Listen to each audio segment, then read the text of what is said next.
Pernahkah kamu membayangkan sebuah villa mewah di pinggir pantai dengan deburan ombak yang menenangkan, namun menyimpan badai yang tak kasat mata? Di balik tenangnya liburan keluarga, ada satu godaan yang datang perlahan, sunyi, hangat, dan menggetarkan batas.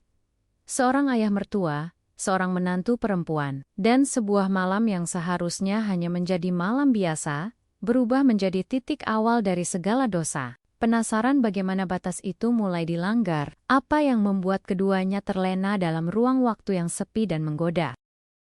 Yuk, simak cerita ini sampai akhir. Jangan lupa untuk like, komentar kamu di bawah, dan subscribe. Untuk cerita-cerita yang lebih berani, emosional, dan penuh kejutan. Cerita yang tak hanya menggoda, tapi juga mengguncang. Siap-siap, dan bayangkan. Jika kamu seorang laki-laki misalnya, di posisi ayah mertua, dan sebaliknya. Jika kamu seorang wanita yang berada di posisi menantu, gunakan imajinasi kalian baik-baik. Lalu resapi dalam-dalam. Dan berikut ceritanya. Langit sore itu dilukis dengan warna jingga keemasan.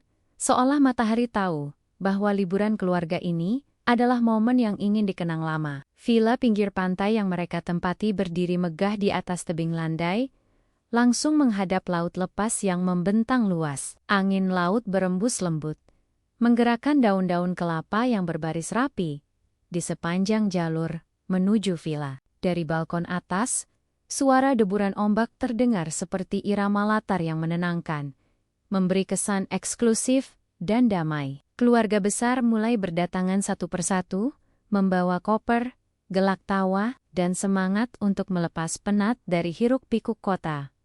Semuanya tampak begitu wajar. Sebuah liburan keluarga yang ideal, tapi di balik momen yang terlihat bahagia itu, perlahan mulai tumbuh benih yang tak terduga. Ibu mengatur semua dengan penuh semangat. Dari pemilihan villa, jadwal acara, sampai menu makan malam. Ia ingin semua anggota keluarga berkumpul, terutama anak-anaknya yang jarang pulang, termasuk Dimas anak keduanya, yang datang bersama istrinya, Naya.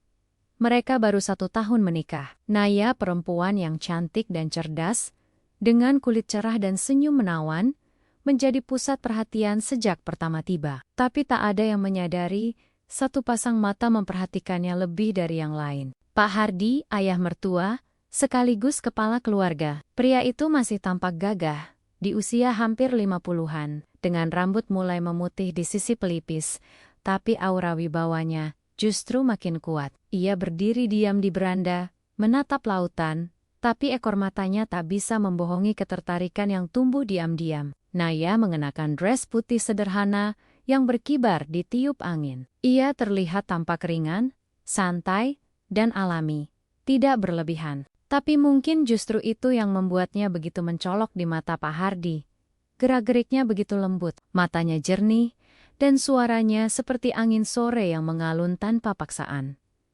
Saat mereka berpapasan pertama kali, Pak Hardi sempat terdiam sejenak. "Selamat datang, Naya," katanya dengan hangat. Naya membalas dengan sopan. "Terima kasih, Ayah." Tapi ada jeda singkat di antara ucapan itu. Pandangan mata mereka saling menangkap sesuatu yang belum bisa diartikan, namun terasa nyata. Malam pertama mereka semua duduk di meja panjang di teras, menikmati hidangan laut yang segar. Gelak tawa terdengar dari segala arah. Tapi Pak Hardi lebih banyak diam malam itu. Ia hanya menyesap anggur putih perlahan, sambil mencuri pandang ke arah Naya yang duduk di seberang meja. Ia tertarik tapi belum sadar seberapa dalam. Di sisi lain, Naya pun tak sepenuhnya bodoh. Ia bisa merasakan tatapan itu. Ia tahu dan anehnya, ia tidak sepenuhnya terganggu. Ada yang mengusik ketenangan liburan ini. Sesuatu yang belum tampak jelas, tapi sudah mulai terbentuk. Sebuah bayangan samar di antara desir angin laut dan senyuman sopan. Dan disinilah awal dari semua itu. Tanpa disadari siapapun, villa di pinggir pantai itu bukan hanya tempat untuk liburan, tapi akan menjadi titik awal dari sebuah dosa yang tak pernah direncanakan. Keesokan paginya mentari muncul perlahan dari balik cakrawala. menyinari villa dengan cahaya keemasan yang hangat. Suasana masih lengang. Beberapa anggota keluarga bersiap untuk aktivitas diving yang telah dijadwalkan. Dimas termasuk di antara mereka. Terlihat bersemangat, mengenakan pakaian selam lengkap, sambil tertawa bersama sepupu-sepupunya. Naya yang sejak bangun pagi mengeluh pusing ringan, memilih untuk tidak ikut. Ia mengatakan ingin beristirahat saja di villa. Pak Hardi tanpa alasan yang jelas juga menolak ikut. Usia saya bukan untuk menyelam lagi, ujarnya dengan ringan. Tapi tatapannya sekilas mengarah pada Naya. Lalu segera kembali menatap laut, seolah menyembunyikan sesuatu. Begitu suara mobil yang mengantar rombongan diving menjauh, suasana di villa menjadi sangat sunyi. Hanya ada debur ombak dan nyanyian burung pantai di kejauhan. Naya duduk sendirian di balkon belakang, mengenakan kaos tipis dan celana pendek, rambutnya digelung asal dengan jepitan kecil. Ia membawa buku, tapi matanya tak betul-betul membaca. Ia merasa aneh, sunyi itu justru menggoda. Dan ia tahu, dia tidak benar-benar sendirian. Langkah kaki terdengar dari dalam villa. Dan tak lama kemudian, Pak Hardi muncul, membawa 2 cangkir kopi hangat. Pagi begini enaknya ditemani kopi bukan? Katanya sambil menyerahkan 1 cangkir ke tangan Naya. Naya pun menerimanya. Sedikit terkejut, tapi tersenyum. Terima kasih ayah. Mereka duduk bersebelahan, hanya dipisahkan meja kecil rotan. Ombak yang menghempas karang menjadi satu-satunya suara pengisi keheningan. 1-2 percakapan ringan terjalin. Tentang laut, tentang kopi, tentang buku. Tapi di antara kalimat-kalimat itu, ada diam yang panjang, menyesak. Seperti ada sesuatu yang hendak diucapkan, tapi ditahan. Dan dalam diam itu, tatapan mereka beberapa kali bersirobok. Cepat, namun menyentuh. Saat angin mulai menguat, Naya merapatkan jaket tipis yang dibawanya. Pak Hardi pun bangkit, masuk ke dalam. Lalu kembali dengan selimut tipis dan menyampirkannya ke bahu Naya tanpa berkata apa-apa. Tangannya sempat menyentuh lehernya, hangat, perlahan, dan menimbulkan kejutan aneh di tubuh Naya. Ia tak menolak, tapi jantungnya berdegup lebih cepat. Ia tahu sentuhan itu terlalu pribadi untuk seorang mertua. Terlalu lembut, terlalu sadar. Sudah lama tidak merasakan pagi yang sesepi ini, ucap Pak Hardi akhirnya. Suaranya tampak rendah, agak serak. Naya hanya mengangguk, berusaha tak menoleh. Tapi saat ia akhirnya menatap, mata mereka kembali bertemu. Ada sesuatu di sana.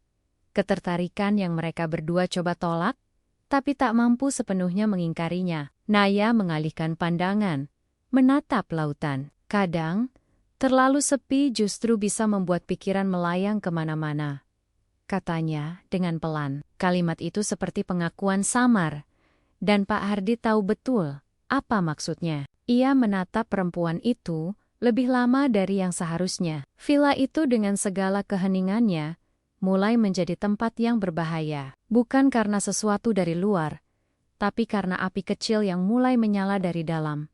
Dari hasrat yang lama terkubur, dari kesepian yang tak diucapkan, dan dari godaan yang kini menggantung di udara seperti kabut laut yang lambat, namun menyelimuti segalanya. Malam tiba, dengan lambat. Angin laut berubah lebih dingin, membawa aroma asin yang menempel di kulit. Lampu-lampu villa menyala temaram, menciptakan suasana yang tenang, namun menyimpan riak gelisah di bawahnya. Di lantai atas, Naya berdiri di depan cermin panjang, mengenakan dress tidur satin berwarna navy yang mengilap saat terkena cahaya. Tipis, ringan, dan nyaris menempel seperti kulit kedua. Ia tak berniat tampil menggoda, tapi entah mengapa, malam itu ia ingin merasa dilihat. Di dalam dirinya, ada sesuatu yang bangkit, perasaan yang tak bisa ia jelaskan, namun sangat nyata. Ia melangkah keluar kamar, menuju dapur kecil untuk mengambil air. Saat kakinya menuruni tangga, ia mendengar suara musik pelan dari ruang tengah. Piano klasik mengalun lembut, seperti memanggilnya masuk. Dan di sana duduk di kursi rotan besar, Pak Hardi sendirian, membaca koran lama, dengan segelas anggur di tangan. Ia mengenakan kaos putih tipis dan celana santai, terlihat jauh lebih santai dari biasanya. Saat mendengar langkah kaki, ia menoleh, dan ketika melihat Naya berdiri di ambang pintu dengan pakaian tidur itu, matanya menatap lebih lama dari yang seharusnya. Tidak bisa tidur? Tanya Pak Hardi dengan suara berat, serak oleh waktu. Naya menggeleng pelan, lalu masuk dan duduk di ujung sofa. Angin laut seperti berbisik malam ini, katanya, seolah mencari alasan. Tapi mereka berdua tahu, alasannya bukan hanya angin. Keheningan yang muncul bukan keheningan canggung. Justru sebaliknya itu keheningan yang penuh muatan. Tatapan mereka mulai bertukar diam-diam, menghindar, lalu kembali bertemu. Pak Hardi berdiri dan mengisi gelas kosong, sedikit anggur, hanya untuk menghangatkan. Naya ragu tapi kemudian menerima. Ketika jari mereka bersentuhan di pinggir gelas, getarannya nyata. Sejenak mereka terdiam, saling menatap tanpa kata, dan di detik berikutnya, udara di antara mereka berubah. Jarak perlahan menghilang, dan mereka berbicara lebih pelan, lebih dekat. Pak Hardi duduk kembali. Namun kali ini, tubuh mereka lebih condong satu sama lain. Ia menceritakan masa mudanya, pernikahan yang hambar, kesepian yang diam-diam menggali lubang dalam dirinya. Naya mendengarkan. Matanya tak lepas dari wajah pria itu. Di satu sisi ia bersimpati, di sisi lain ia seperti melihat dirinya sendiri di pantulan cerita itu. Ketika hujan mulai turun perlahan, suara tetesannya di atap kaca menciptakan latar yang sempurna. Pak Hardi menatap wajah Naya lama-lama dan berkata lirih, "Aku tidak ingin ini terjadi, tapi rasanya seperti ada yang menarikku semakin dekat." Suara itu membuat Naya menahan napas. Ia pun tak menjawab, tapi sorot matanya tak menolak, justru seolah menantang. Dan dalam satu gepak Harden pelan namun pasti, Pak Hardi mengangkat tangannya dan menyentuh pipi Naya. Nafas mereka tinggal setipis jarak, dan malam itu, dalam suara hujan dan cahaya temaram, batas-batas mulai goyah. Belum ada yang benar-benar terjadi, tapi segalanya sudah terlalu dekat, terlalu panas, terlalu penuh godaan untuk disebut biasa. Hujan pun terus turun. Tak deras namun cukup membuat malam terasa lebih sunyi dari biasanya. Di ruang tengah yang hangat, waktu seolah melambat. Sentuhan lembut Pak Hardi di pipi Naya tidak segera ditarik, justru semakin dalam, seolah mencari jawaban lewat kulit yang disentuhnya. Jantung Naya berdetak tak beraturan. Tubuhnya kaku, namun tak ingin menjauh. Di dalam benaknya, suara nurani berteriak. Tapi tubuhnya membeku oleh sesuatu yang lebih kuat. Hasrat yang selama ini dikubur dalam-dalam, kini muncul dengan wajah yang tak terduga. Pak Hardi menatap mata Naya, dan di sana ia melihat keraguan, tapi bukan penolakan. Ia menarik napas panjang, seolah mencoba menahan sesuatu yang hendak meledak. "Kita harus berhenti di sini," katanya dengan pelan, tapi tangannya masih di sana. Nafas Naya memburu, tubuhnya tak bergerak, seperti menunggu atau berharap. "Iya, harusnya begitu," jawab Naya, suaranya nyaris berbisik. Tapi mereka berdua tetap di tempat. Tak ada satupun yang beranjak. Kalimat-kalimat itu seperti janji kosong yang diucapkan hanya agar hati merasa sedikit lebih tenang.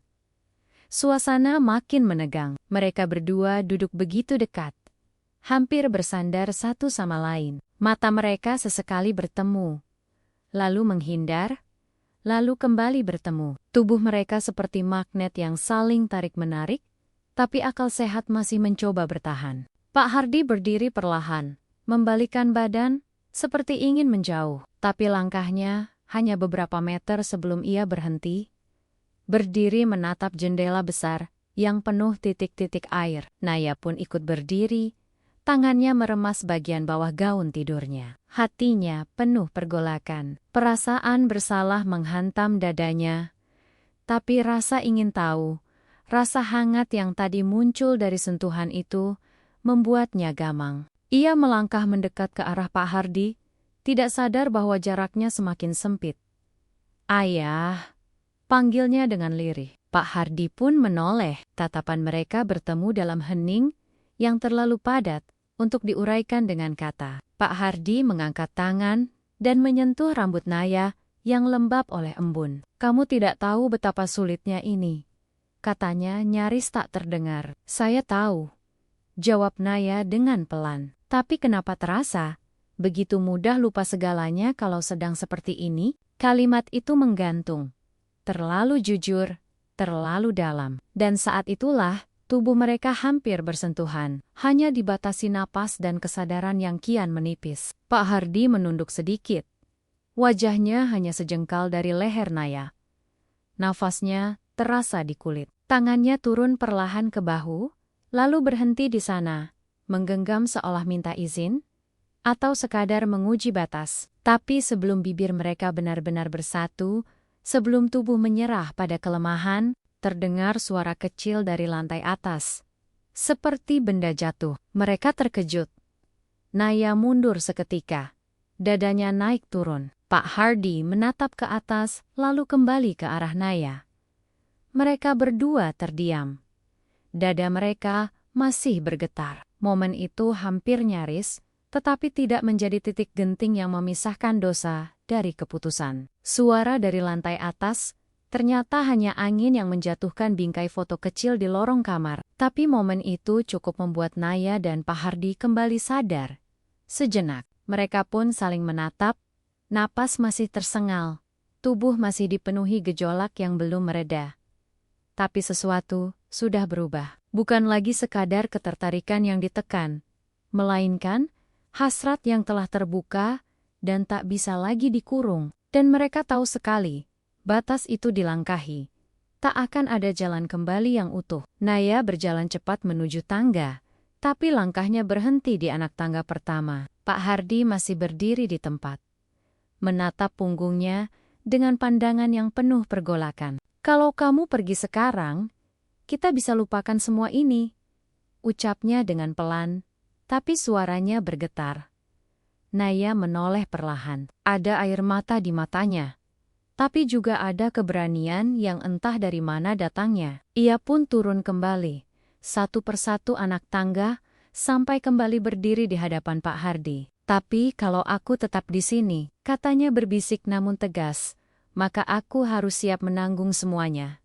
Pak Hardi tak menjawab. Ia hanya mengulurkan tangannya. Dan kali ini, Naya menggenggamnya. Tanpa kata, mereka saling menarik ke dalam pelukan. Bukan pelukan yang hangat karena kasih sayang murni, tapi pelukan yang mengandung luka, kehampaan, dan keinginan yang tertahan terlalu lama. Dunia luar seolah menghilang. Tak ada pantai, tak ada keluarga, tak ada ikatan. Yang tersisa hanya dua tubuh, dua jiwa, yang jatuh dalam kubangan yang sama. Bibir mereka saling bertemu. Dalam, ragu-ragu di awal, tapi makin lama makin membakar, seolah mereka mencari jawaban yang tidak pernah ada. Tangan Pak Hardi menyusuri punggung Naya, menghilangkan batas kain yang menghalangi. Naya tidak melawan. Ia justru menarik tubuh Pak Hardi lebih dekat, menyatu dalam kekosongan yang kini mereka isi dengan sesuatu yang terlarang. Nafas mereka berpadu. Tubuh mereka menyatu di ruang tengah yang hangat itu. Malam menjadi saksi bisu bagaimana dua hati yang terluka mencari pelarian di tempat yang salah. Di setiap sentuhan, setiap erangan yang tertahan adalah penegasan bahwa mereka telah melewati batas. Tidak ada lagi garis samar. Mereka telah melangkah terlalu jauh. Dan saat akhirnya semuanya terdiam, saat mereka terkulai lelah dalam keheningan, hanya suara hujan yang tersisa.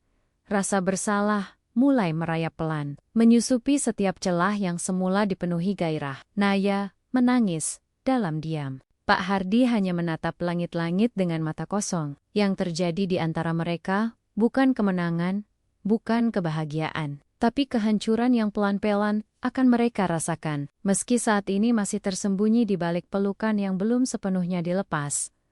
Pagi datang tanpa permisi. Matahari menembus tirai dengan cahaya yang terlalu terang untuk pagi seperti ini. Naya terbangun lebih dulu, masih berselimut dan memunggungi Pak Hardi yang masih terlelap. Tubuhnya terasa berat, bukan karena lelah fisik, tapi karena beban moral yang seolah menghantam dirinya dari segala arah. Ia menatap jam dinding, lalu menunduk memeluk lututnya sendiri. Dingin. Bukan karena udara pantai, melainkan karena kesadaran yang tiba-tiba menusuk begitu keras. Sesuatu yang seharusnya tidak terjadi, telah terjadi. Ia pun berdiri perlahan, mengenakan kembali gaun tidurnya, dan berjalan ke kamar mandi tanpa menoleh ke arah Pak Hardi. Di sana, ia menatap wajahnya sendiri di cermin. Wajah yang semalam penuh gairah kini terlihat rapuh. Di matanya ada luka, bukan dari luar, tapi dari dalam. Ia mencoba membasuh wajah, namun air dingin pun tak mampu menghapus perasaan bersalah yang semakin menghimpit. Air matanya jatuh tanpa suara. Apa yang telah aku lakukan? Pak Hardi bangun tak lama setelahnya, duduk diam di sofa, mengenakan kaosnya kembali. Ia menatap tempat yang kosong di sebelahnya, lalu menatap telapak tangannya sejenak, seperti sedang bertanya pada dirinya sendiri. Ia menarik napas panjang, lalu suara napas tampak berat. Saat Naya keluar dari kamar mandi, mereka sempat saling tatap, namun tak ada kata yang keluar. Yang ada hanya kesunyian panjang yang terasa lebih bising dari apapun. Siang itu Dimas dan anggota keluarga lainnya pulang dari pulau seberang. Tawa dan cerita mereka memenuhi udara villa. Semua kembali seperti semula, kecuali 2 orang yang kini membawa rahasia yang terlalu berat untuk dibagikan. Naya berusaha bersikap biasa, menyiapkan makan siang bersama ibu mertuanya. Tersenyum, menjawab ringan, tapi jiwanya seolah tak ada di sana. Setiap kali ia menoleh dan mendapati Pak Hardi berdiri tak jauh, dadanya bergetar, dan pandangannya kabur. Pak Hardi pun tampak berbeda. Ia lebih diam dan lebih banyak menyendiri di beranda, menatap laut dengan pandangan kosong. Ia tak lagi bisa berbicara bebas dengan anak-anaknya, apalagi dengan Dimas. Ketika Dimas menceritakan keasyikan menyelam semalam, Pak Hardi hanya tersenyum tipis dan mengangguk, tak mampu menyembunyikan sesuatu yang perlahan menggerogoti dari dalam. Dan saat malam kembali datang, mereka kembali dipisahkan oleh dinding kamar masing-masing. Tidak ada percakapan, tidak ada sentuhan, hanya keheningan yang terlalu keras, membungkam apapun yang ingin diteriakkan. Mereka berdua tahu, hubungan mereka kini tak akan pernah sama lagi. Mereka telah mengubah segalanya. Villa itu tidak lagi menjadi tempat liburan, tapi telah menjadi tempat di mana batas dilanggar, janji dihancurkan, dan dosa disematkan diam-diam ke dalam ingatan yang tak akan pernah bisa benar-benar dihapus. Hari terakhir liburan datang seperti tamu yang tak diundang. Semua keluarga sibuk berkemas, saling bertukar canda, mengambil foto terakhir dengan latar belakang pantai yang memukau. Tapi di antara tawa-tawa itu, Naya merasa seperti berdiri di tengah pusaran yang tak bisa disentuh. Ia pun ikut tersenyum, ikut mengemas barang, tapi pikirannya melayang jauh ke malam itu. Setiap langkah yang ia ambil di dalam villa seolah menapaki kembali jejak yang mestinya tak pernah ada. 1 malam telah cukup untuk merusak seluruh garis lurus dalam hidupnya. Dan kini, ia pulang membawa luka yang tak berdarah. Di mobil Dimas menggenggam tangan Naya seperti biasa, tidak tahu apapun. Naya mencoba membalas dengan senyum dan genggaman hangat. Tapi jiwanya kosong. Ia mencintai suaminya, atau setidaknya ingin mencintainya kembali, seperti dulu. Tapi kini, ada retakan yang membelah hatinya. Ia ingin menceritakan semuanya, membuang semua beban itu ke udara, memohon maaf, menangis sepuasnya. Tapi ia tahu tidak semua kejujuran bisa menyelamatkan. Ada kebenaran yang, jika diucapkan, justru menghancurkan lebih banyak hal. Pak Hardi menyetir mobil kedua bersama istri dan anak tertuanya. Di sepanjang perjalanan, ia tak banyak bicara, matanya tetap ke depan.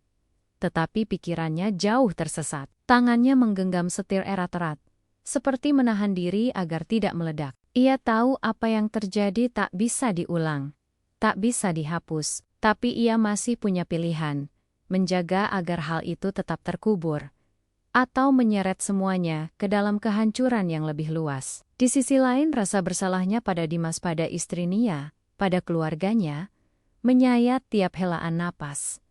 Waktu semakin berlalu, hari-hari pun berganti. Tapi tidak ada yang benar-benar kembali seperti semula. Naya semakin pendiam. Ia berhenti mengunjungi rumah mertua dengan alasan kesibukan. Dimas mulai bertanya-tanya, namun tak mendapat jawaban pasti. Pak Hardi pun mulai menjaga jarak. Ia lebih banyak menghabiskan waktu sendiri, datang lebih sering ke rumah ibadah.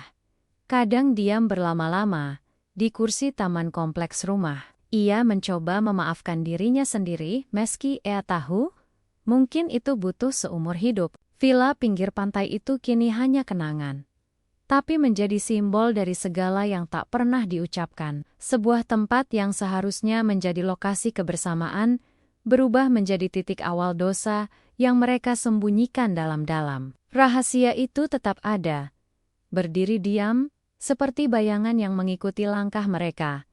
Kapanpun, dimanapun. Dan meskipun tak pernah terucap kembali, malam itu telah mengubah arah hidup mereka.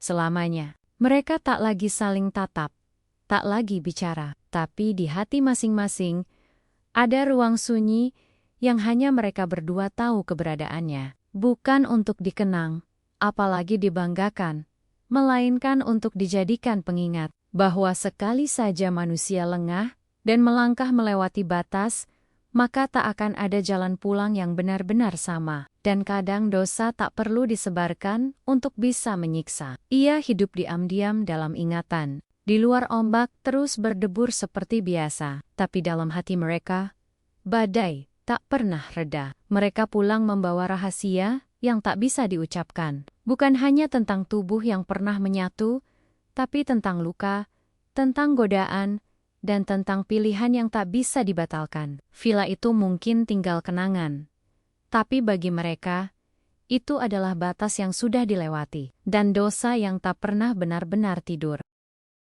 Gimana menurut kamu? Apakah semua godaan pantas diperjuangkan?